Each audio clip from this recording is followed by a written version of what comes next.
Assalamualaikum warahmatullahi wabarakatuh. Hello everyone.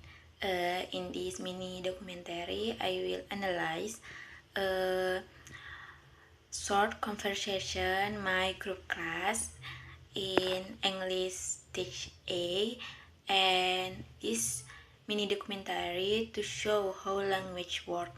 So let's watch.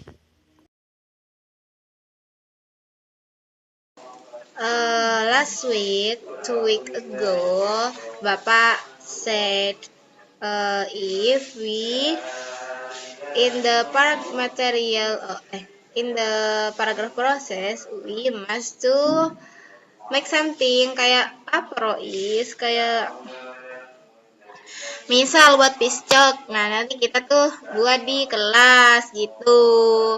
Kan paragraph proses kayak first you make the ano. Phonetic and phonology. In the audio, the speaker lengthens vowel in words like week and go. In phonetic, this show vowel lengthening which affect how the words sound and where the stress is. And in the phonology, we can see a minimal pair in we and we. This is a non-lexical minimal pair because the meaning is still the same, kita, and the long vowel is used to emphasize the word and show excitement or stress. Okay, now I will analyze a short conversation from my group class. Number one is syntax. From the data audio, the speaker say we must do make something. In this sentence, we is subject and must make is verb phrase. Must is auxiliary verb and make is base verb.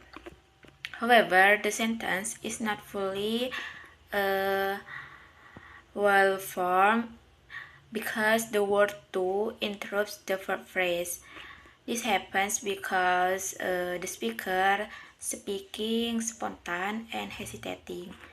Even though the structure is not perfect, we can still see the basic subject, verb, and object patterns. Semantic and pragmatic. Based on the audio conversation, we can see semantic and pragmatic. Semantic, the word have literal meaning. For example, week means week, ago means ago, and paragraph material refers to paragraph material. We means kita, and aparo is a Madurese word with an unclear literal meaning. And in the pragmatic, filler sound like and ano show the speaker is thinking. The long vowel in we emphasize the word and show excitement. Raising intonation in misal highlight an example, and aparo function as a context-based marker. Next is sociolinguistic. The audio conversation show coda mixing.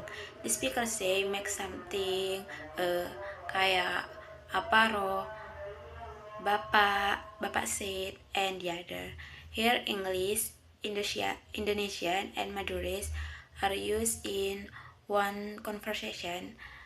So this reflects casual conversation, multilingual ability, and the speaker's social identity. Next is discourse analysis. In this audio, we can see turn taking and discourse markers. Sounds like and ano show pause while thinking. Words like misal introduce example and can check listener understanding. This marker help organize speech and make the conversation flow naturally. I have two examples in the chat conversation. Number one is illness. The word illness consists of the adjective ill, which means sakit, and the suffix ness, and change an adjective into a noun. So illness means penyakit. Here the suffix ness is the morpheme that changes the word class from adjective to noun.